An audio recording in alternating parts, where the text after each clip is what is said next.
and welcome to Newsmakers. I'm your host, Nancy Lewis. Today we're going to be talking about school finance and some other issues with Kansas State Representative Mike Kiegerl. We're here today in the Truman Library, which you see behind us. This is the Oval Office, and I hope that you'll come to visit. So last year, the legislature in Kansas passed a funding bill on the heels of a Supreme Court decision saying that funding wasn't equitable in Kansas schools. So what do you hope will come from that? Well, I hope we are going to see the funds that we provided spent wisely. And I'm not sure that's always the case. We still have a situation where 58% of every dollar that we spend goes into the classroom and the teachers, and I'd like to see that increased and less money spent on administration and overhead.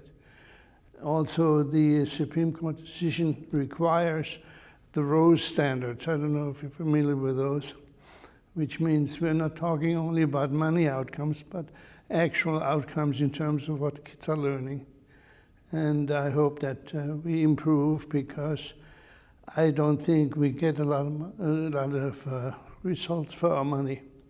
You know, they say that, you know, Kansas schools and Kansas education in general are comparatively doing better than other states, and that's part of, you know, an economic driving factor that brings businesses into Kansas.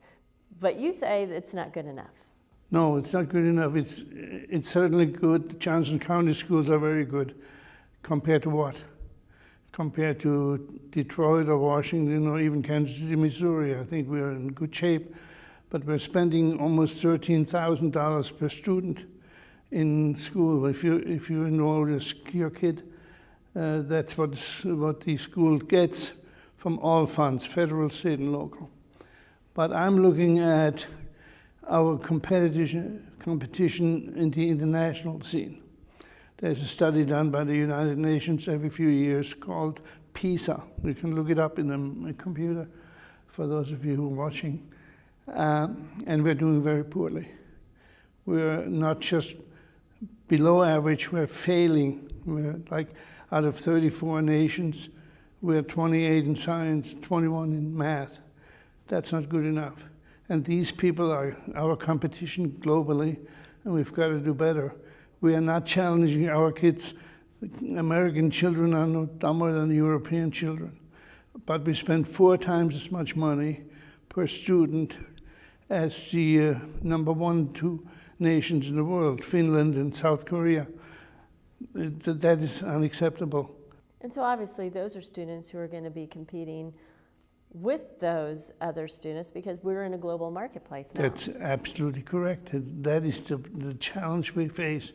And we are number 1 in some things: pom-pom girls, marching bands, and most of all, football. You see, these are all meritorious programs. I have no problem with them.